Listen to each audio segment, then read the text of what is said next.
All right, one big beautiful bill making its way. We're going to continue to see it go to the floor today with a reading. What's your perspective what it means for equities and also for the bond market? Do you expect the bond vigilantes to react to some of the deficit increasing measures here? I don't, Frank. I think we're well past that. I mean, everybody's been looking for a reason to get nervous, and every time they do, they regret it a week or a day or a month later. So I think we're in a very exciting place. We've had this administration have some pretty big wins in the last 5 to 10 days. Some of their biggest wins over the course of this administration since inauguration in January, and really since the election back in November. And the market's adjusting to that. The market likes what it sees on trade deals. The market likes what it sees on the Tax Cut and Jobs Act. The market likes what it sees on deregulation. And the market is telling you a little bit that the crosshairs are really kind of next getting set on the Federal Reserve, and that I think the next tailwind for markets is probably coming from more expectations about rate cuts into 2020. Can I also go to what we're hearing from J.P. Morgan? They're telling us they see the market pulling back, the S&P going down about 6,000, about a 4% decline from here. What is your second half outlook specifically for the equity market? I think it'll probably be a lot like the first half, but stronger in equities and maybe a little less strong in the rate side. The rate side did a lot of heavy lifting.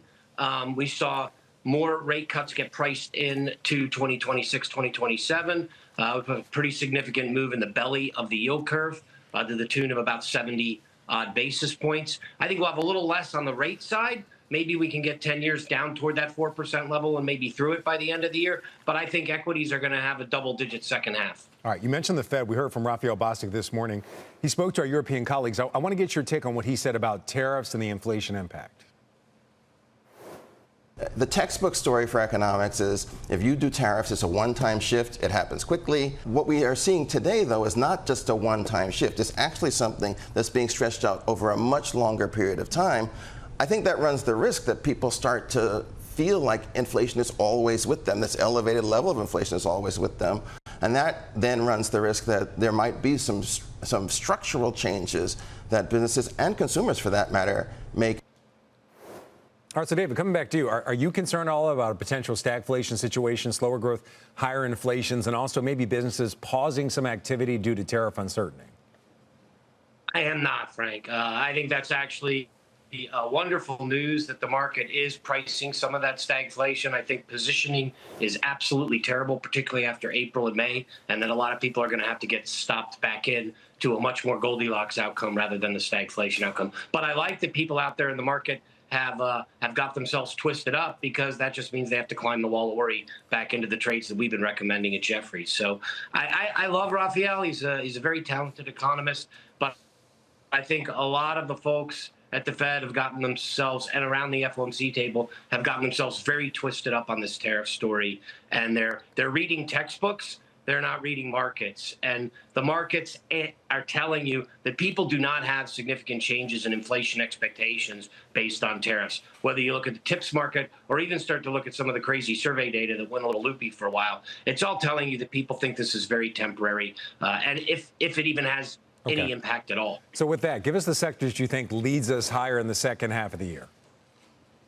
Well, I'm not a big sector guy. I'm the macro guy, so I'll stick my risk parity style trades, but I do think financials have quite a lot of room to run, and I'm very optimistic on deal flow and just a sort of deregulatory story that starts to hit both the energy sectors and the financial sectors. I'm not sure that the energy dereg is going to be that great for the energy sector. I think that's more going to be a benefit for the consumer, but I think the financial side really has room to run, Frank. I think there's a story here with the SLR, what the Fed's doing. I think the administration is very keen on kind of wrestling some regulatory purview back into the administration's basically area. I think they really want. I think they really want to see, like you opened the show. They want to see a TikTok deal. They want to see deals. They want to see activity, and I think they're going to get it.